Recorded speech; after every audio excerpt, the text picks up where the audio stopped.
საღამომშვიდობისა. რამდენიმე დღის წინ თხოვეს, რომ ჩამეწერა ვიდეო დერეალიზაციაზე, დეპერსონალიზაციაზე და დისოციაციაზე. მოკლედ დავიწყოთ დისოციაციით.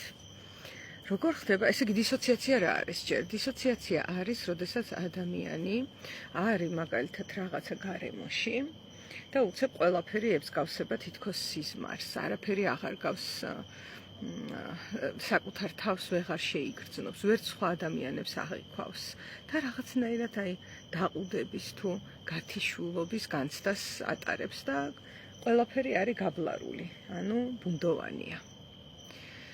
ეს არის დისოციაცია და ამ დროს ადამიანი საკუთარ თავს კაფიოდ ვეღარ შეიგრძნობს, ვეღარ განიცდის და ასევე გარემოს.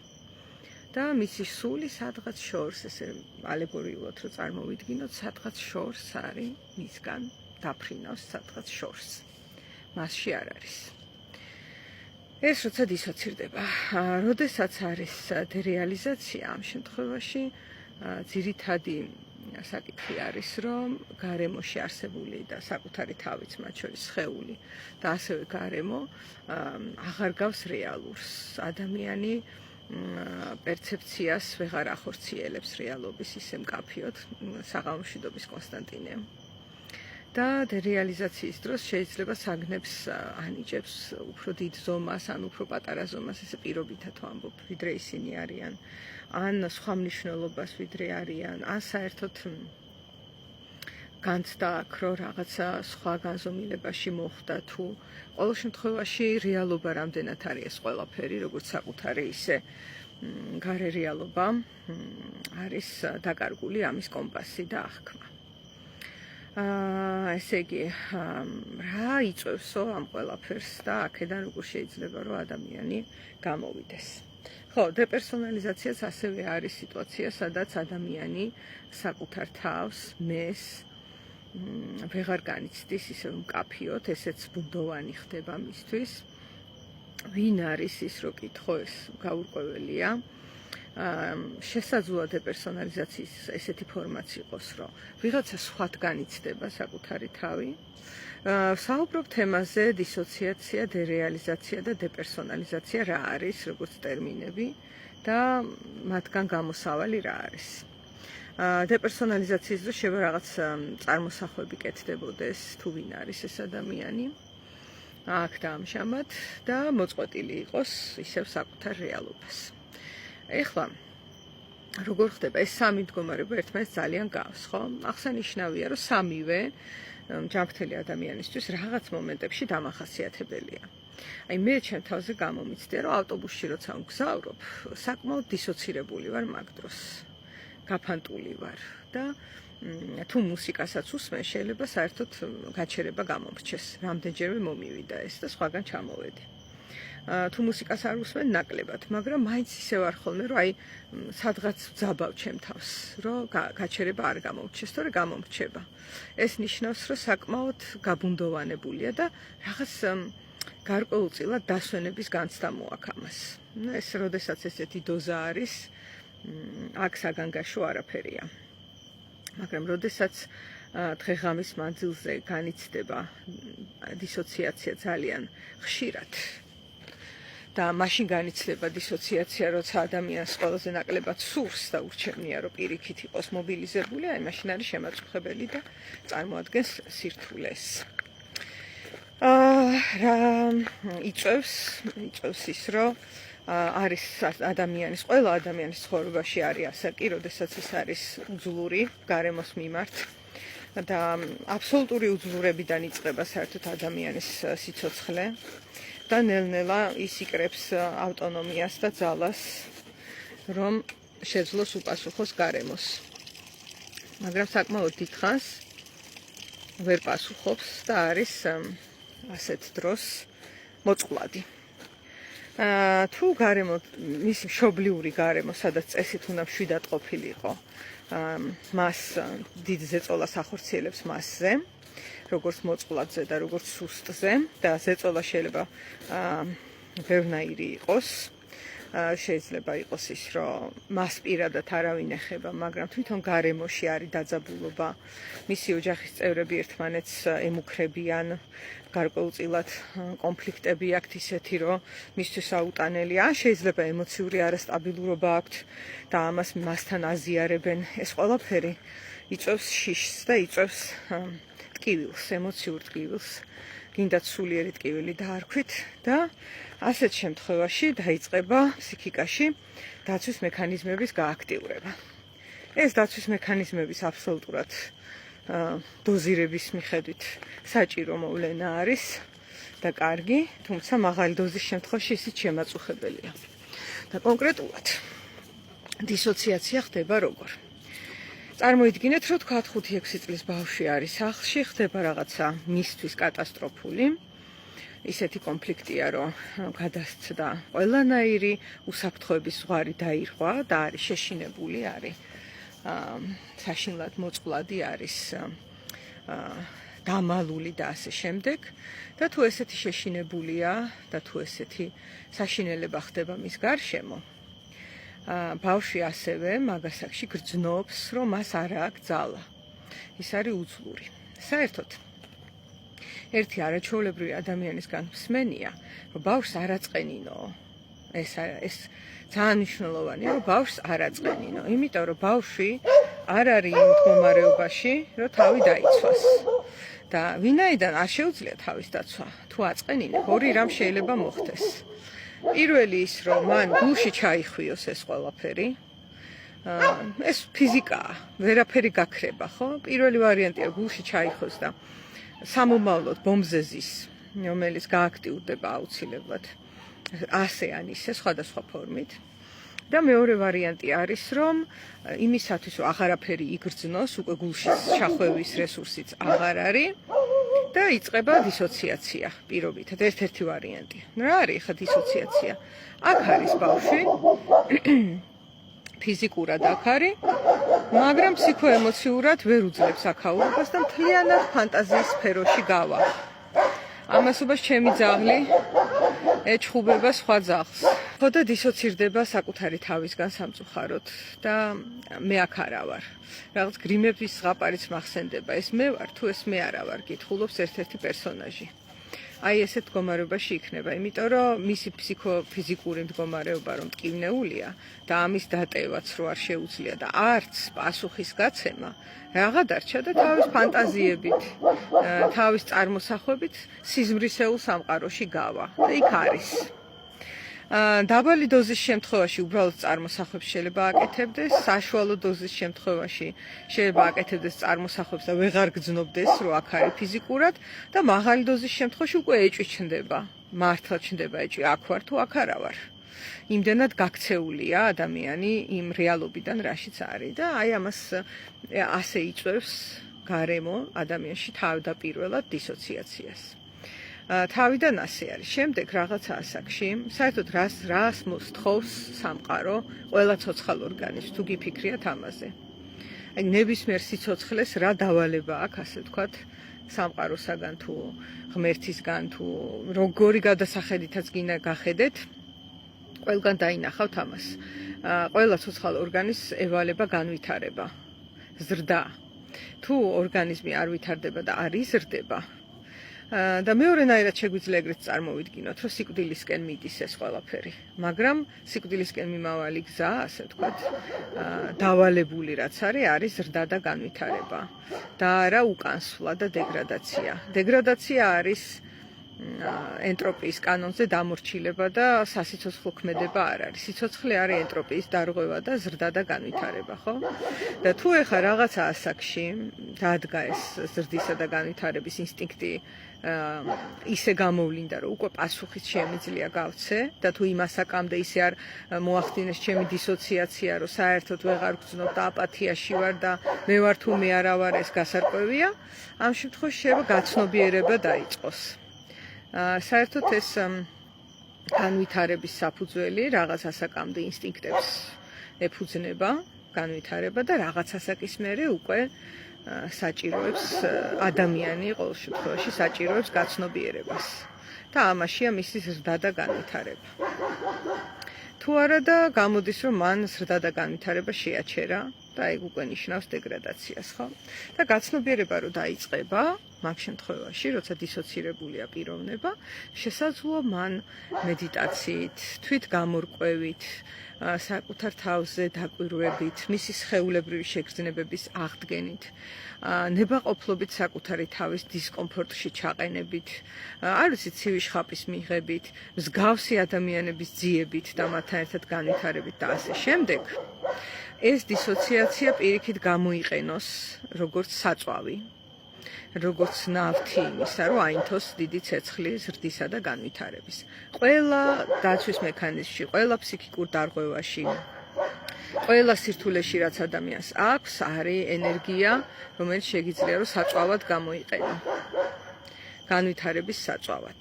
და ეს არის ზუსტად ის, ასე ვთქვათ, დავალება, რაც აქვს ადამიანის ფსიქიკას, ის განტოლება და მისი ამოხსნა არის ეს. ეხლა რო შევხედოთ ერთ ძალიან მნიშვნელოვან საკითხს დისოციაციასთან დაკავშირებით.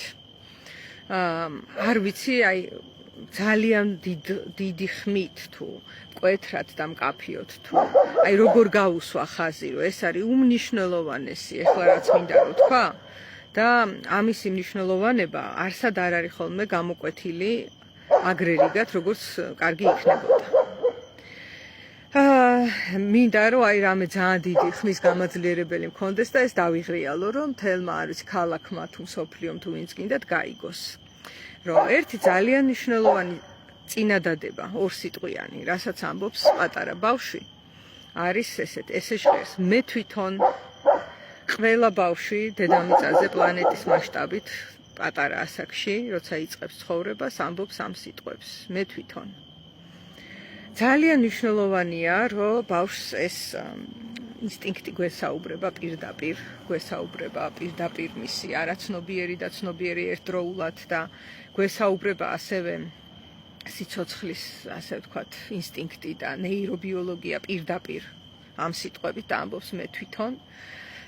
ეს ამაზე ყურადღება მიმაქცევინა კოზოლინომ, რომელიც არის იტალიელი ნეირომეცნიერი და მკვლევარი და მის წიგნში პირველივე თავში ეს წერია და ეს ფრაზა არის ძალიან საპატივსაცემო, ძალიან მოსაფრთხილებელი და ძალიან ხელშესაწყობი. რის გამო? ნახეთ რა არის მე თვითონ როცა ამბობს, აქ დისოციაცია არ არის, თვითონ არის. და ის ამბობს, რომ მე თვითონ შევჭამ, მე თვითონ ჩავიცმევ, მე თვითონ დავიბან, მე თვითონ დავივარცხნით მას, მე თვითონ გავაკეთებ ამას.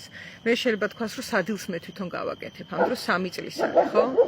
და შეიძლება შენ გაგეღიმოს, რომ აი როგორ ვერ გააკეთებ რა სადილს 3 წლის რო ხარ და მე გავაკეთებ და ამ შემთხვევაში თუ ძალიან დაუკვირვებელი და არასენსიტიური გარემო დახვდა ბავშვს, ეხლა რა მოხდება? მთელი ოჯახი დაეხვევა თავს და ეტყვიან შენ გაჩერდი, ეს ფრაზაც ხო გსმენიათ ყურში, შენ გაჩერდი, ჩვენ გავაკეთებთ, ჩვენ გაჭმევთ, ჩვენ ჩაგაცმევთ, ჩვენ დაგბანთ, ჩვენ მოგივლით, ჩვენ გარჩენთ. მე უკვე კიდევ უფრო პათოლოგიაში თუ გადაიზარდა, ჩვენ გგონია რომ შენ ვართ, ჩვენ გავაკეთებთ შენ გასაკეთებელს, ჩვენ აგირჩევთ პროფესიას, ჩვენ აგირჩევთ არ ვიცი მომავალს, ჩვენ აგირჩევთ საცოლეს თუ საქმროს, ჩვენ აგირჩევთ ამას, ჩვენ ვიზავთ იმას და შენ გაჩერდი, ამას ეუბნებიან. ძალიან პატარა ასაკში ბავშვი დიდი პროტესტით გამოირჩევა ხოლმე, როცა მე თვითონ იტყვის და იქ ეტყვიან, რომ არა, მაისური დაგესრება, მე უნდა გაჭამო და ასე შემდეგ. თავიდან იბრძვის ტირის, ყვირის. მინდა გითხრათ, რომ ბავშვები ძალიან ხშირად ბრაზით ტირიან. მშობლებს გონიათ ხოლმე, რომ ბავშვი რო ტირის, ის რაღაც დასტირის რაღაცას და დარდობს და რაღაცა გულის ტკივილს გამოხატავს. არა მეგობრებო, ის გიბრაზდებათ. ძალიან ხშირად, როცა ტირის, ეს არის ბრაზი. ის გამოხატავს საშინელ ბრაზს. თქვენს მიმართ უბრალოდ პირდაპირ გამოხატვა არ შეუძლია და ამის გამო ტირის. ისე სხვათა შორის ეს დასრულ ადამიანებშიც ხდება, როცა გაგჩენიათ ახლა რაღაცა კითხვა, რომ ეს ადამიანი რო ტირის ახლა რაღაც ან გამაღიზიანებელია ჩემთვის რო ტირის, ან როგორ გითხრა, რაღაცნაირად ვერ ჩავსვი, რატო ტირის. შეიძლება იმიტომ ტირის, რომ გაბრაზებულია და უბრალოდ ბავშვობის აკრძალვა, რომ არ შეიძლება გაბრაზება, ეხლაც აქტუალურია და ამიტომ ტირის. ნაცვლად იმისა, რომ იყვიროს, იჩხუბოს, ჩაგარტყას, გესროლოს, გაგლანწყოს, ამის ნაცვლად ირჩევს ტირილს, ვინაიდან ეს არის განმუხტვაც და ეს არის წონასწორობის აღდგენას და თან უფრო მისაღებია, ვიდრე ლანძღვაგინება და ყვირილი.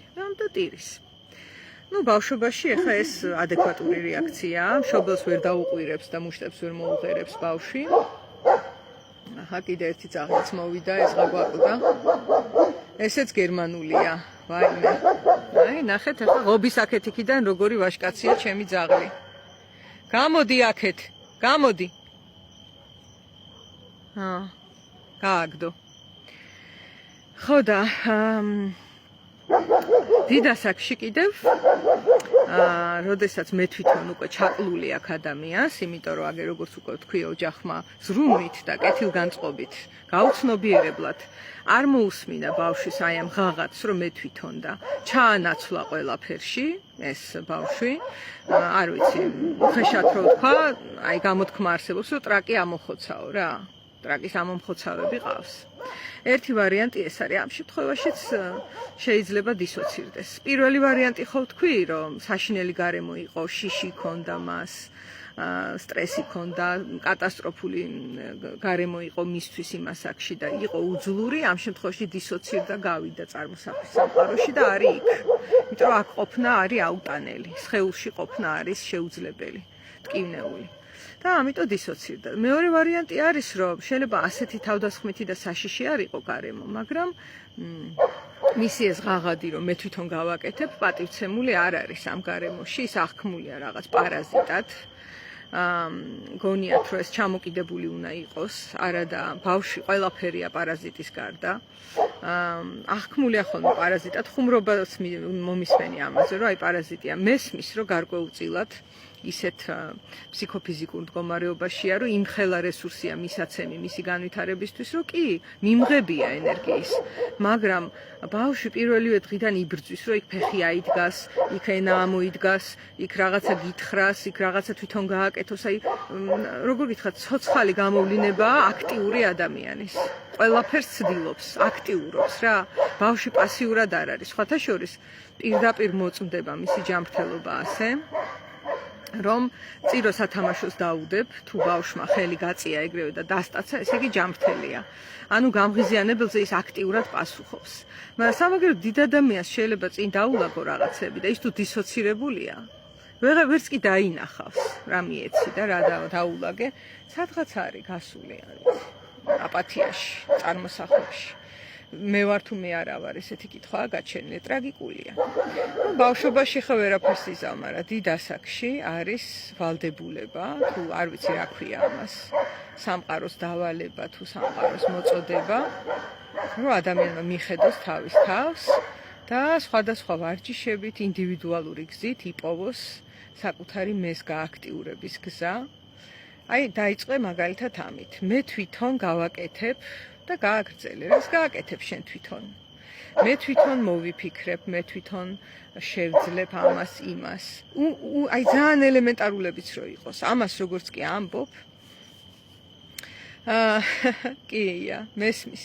გავს ერთი შეხედვით პარაზიტს, მაგრამ მის ტყავში რო ორი წამი წარმოიდგინო თავი, ერთი წუთით არ ჩერდება ეს არსება. დაბადების წამიდან ცდილობს, რომ არ იყოს პარაზიტი და გაიზარდოს, განვითარდეს, ისწავლოს, თვითონ შეძლოს რაღაცების გაკეთება. და საერთოდ ფროიდს აქვს ეგეთი ფრაზა, ყოვლის შემძლეობის განცდა აქვს ბავშვსო. იმიტომ აქვს, რომ სულ რაღაცას ცდილობს და წარმოიდგინე სიარული რო არ შეგიძლია და უცებ რო გაიქცევი. არ არის ყოვლის შემძლეობის განცდა, რა თქმა უნდა არის. ხო, ასე რომ კი.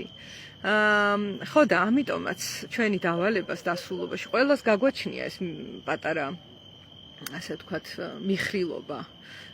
არასწორი აღზრდის თუ მომწამლავი სოციუმის და ბევრი სხვა საკითხიდან გამომდინარე პასიურობისკენ მიხრილობა, დისოციაციისკენ მიხრილობა ეს გაგვაჩნია და შეგვიძლია წავახალისოთ საკუთარი თავი აი ასე.